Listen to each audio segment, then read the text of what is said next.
Hello, I'm Jane Hansen, and I'm here to share with you a compelling documentary series that takes an honest and revealing look at substance abuse from the perspectives of those who have struggled with dependency and emerged into recovery. Unspoken, Now Told, Recovery Stories provides viewers with a rare glimpse into each phase of substance abuse.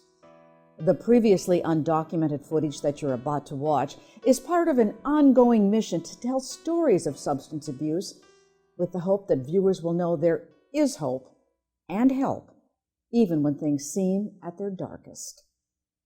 Each of these moving vignettes are told in first-person narrative by courageous people willing to share their personal struggles and individual paths to recovery. Their stories have been left unspoken until now.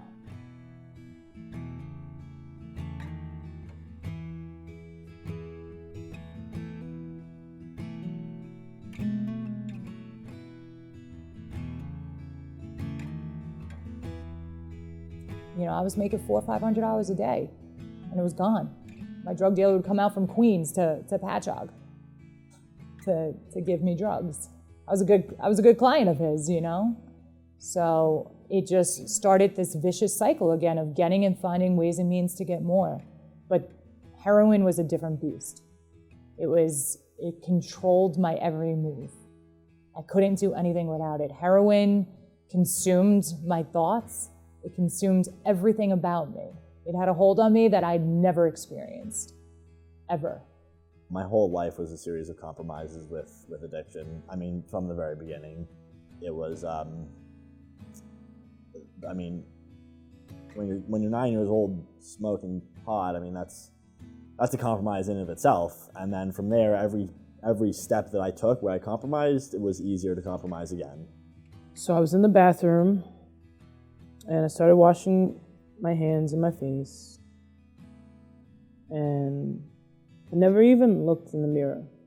Okay? And at this point, I really didn't even know the reflection that I had anymore. Because I stopped looking in the mirror a really long time ago. And I had some heroin on me, and I did it, and I felt better. And I felt better immediately.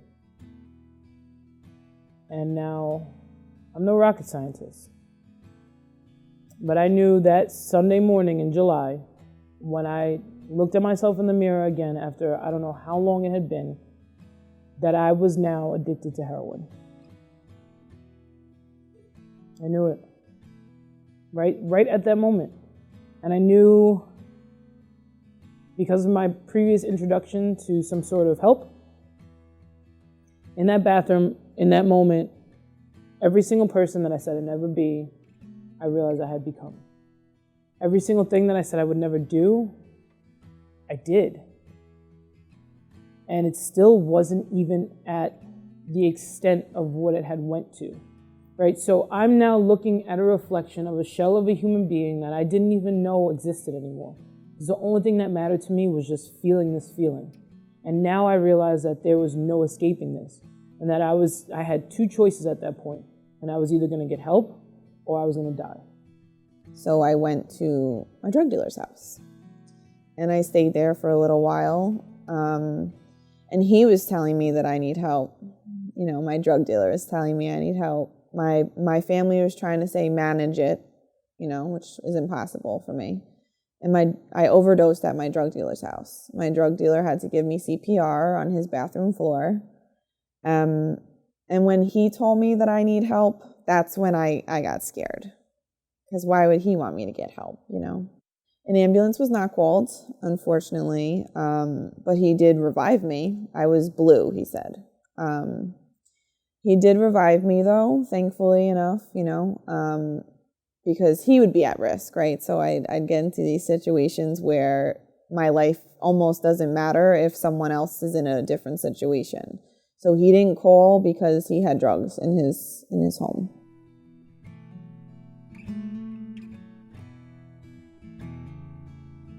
I was supposed to get a scholarship for sports, but in high school, once I started working at that restaurant, and the first time I tried alcohol, literally the first time it hit my lips, I fell in love. It was like something inside of me triggered that I didn't even know I had. It was like, oh, this is it. Like I have arrived, you know, and I wanted that feeling and I wanted more of it. So I was doing well in high school up until, 10th, 11th, 12th grade. I was still doing well academically, but my priorities started to change. So now my priorities, instead of going to practice and worrying about games and my teammates and sports, my priorities were, what are we gonna do this weekend? How are we gonna get alcohol? Where are we gonna drink it? And that's kind of took over my life at a young age. I was 15, 16 years old. My addiction progressed as basically everybody's does who are living with this disease of substance use disorder. And towards the end of it, living in California, I had been using a lot of cocaine, and then when I ran out of money, I was using a lot of methamphetamines. And I had recently injured my back pretty badly and didn't have any health insurance, so I couldn't sleep from the amphetamines, and my back was constantly in pain. I had herniated a disc and it was very painful, and so I went to go buy prescription pills in San Francisco in the Tenderloin, and when I got there, I didn't really know that much about opiates or anything like that, and I asked around a little bit, and the going price was $30 for an Oxycontin, a 30 milligram Oxycontin, a blue, and the guy next to him was selling a bag of heroin for $10, and I just did the math and bought the heroin. All right, so this is where it starts to get pretty dark. So I knew that I was different at a very early age. My mother is of African American descent. My father is Puerto Rican and Italian. So I did a genogram at school recently, right? I'm in school for my CASAC, and I did a genogram for school, and I noticed that there are two entirely separate groups of people in this world: my mother's family and my father's family. And the only link between both sides is me. And then it dawned on me from someone looking at that external, kind of just chart would say, wow, this person must feel different, must feel just lost. And that was a huge thing for me, always feeling kind of lost, feeling like it didn't really fit in. Since a young age, my mom always worked in bars, and people were always in and out of my house because she sold drugs. My sister started selling drugs at a young age as well, so it was always around me, and I thought it was disgusting. The smells I smelt, I didn't want to smell. I would avoid them at all costs.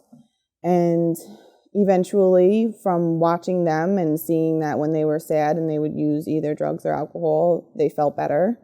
That was in the back of my mind for when I became upset.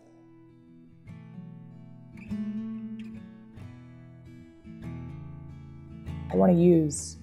So I'm struggling and I want to get high. I got a pocket full of cash. I'm by myself. I need help. And that was the first time I ever truly meant it and truly wanted help. Because I played it out. I didn't want to go back to the insanity that was my life. I wasn't living, I was existing. You know what I mean? Like, there was nothing fun about what I was doing in my life. The fun went out the window when I was 17 years old drinking with friends in the woods. Like, that fun went out the window. Now I was sick and I had a disease and I accepted that fact. So that was the first time I threw my hands up and I surrendered. It was the first time and I meant it. My eyes were sunken into my face. I was emaciated. You could see my ribs and my bones, and the life was gone from my eyes. There was just nothing left of me.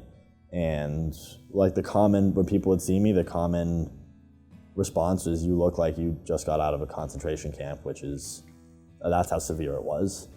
My sister, who I'd seen fairly regularly, noticed progressively things were getting a lot worse really fast. So my mom's birthday, my mom and myself went to have lunch at the restaurant I told them I was working at, but I had just gotten fired from. And we sat at the table, and my sister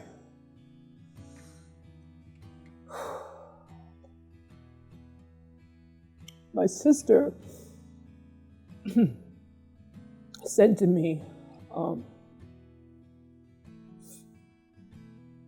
Lexi, what do you want?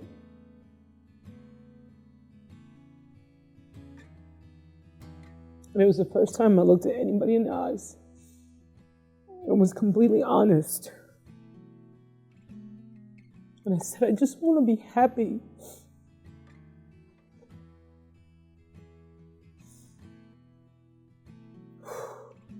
I just knew that I didn't want to feel the way I felt anymore. I didn't want to be sick anymore. I didn't want to be controlled by a substance. I didn't want to wish death on myself and everyone else around me. I wanted to laugh when people told jokes. I wanted to smile in pictures. I went back outside and I was stuck, but I had a needle in my arm, and the car was locked. I had the windows rolled up, and my mom is banging on the window, screaming and crying that I have a needle in my arm, and how could I? How dare I do that?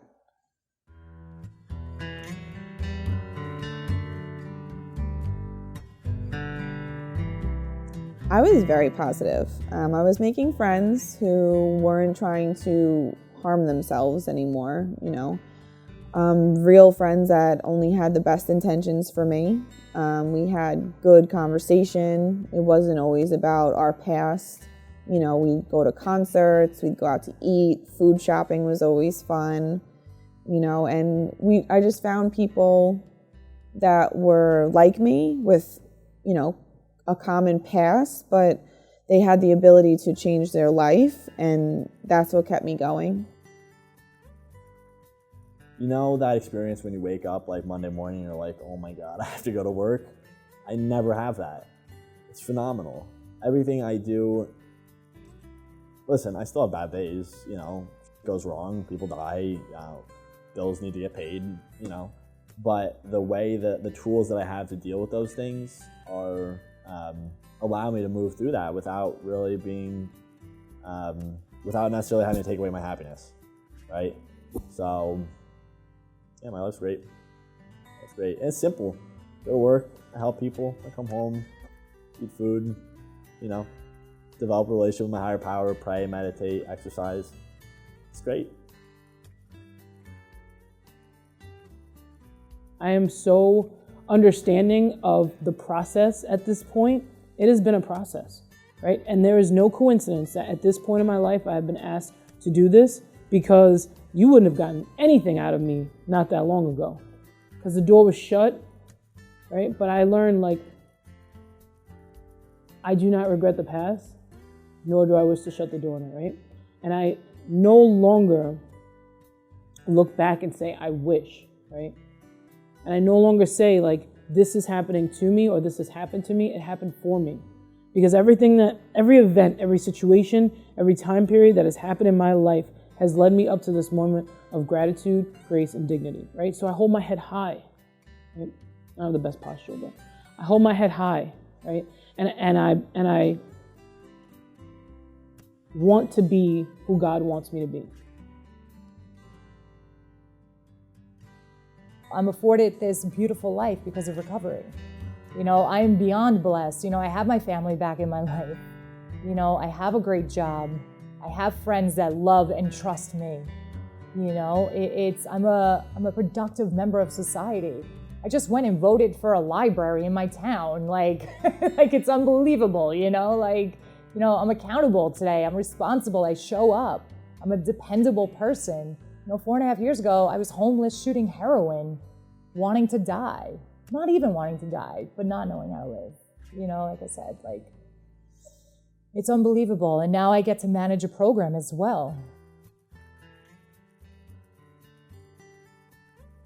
At some point, it's more than likely every one of us will be touched in some way by substance abuse. In 2017, the U.S. Department of Health and Human Services declared the opioid epidemic as a public health emergency. Opioid overdoses accounted for more than 42,000 deaths in 2016 alone, more than any previous year on record. While prescription varieties of substances, such as fentanyl, have been better regulated since then, access to street versions still remains a major threat. If you or someone you know is struggling with substance abuse, please contact the Substance Abuse and Mental Health Services Administration for help. Visit UnspokenNowTold.com for a continuously updated catalog of recovery stories.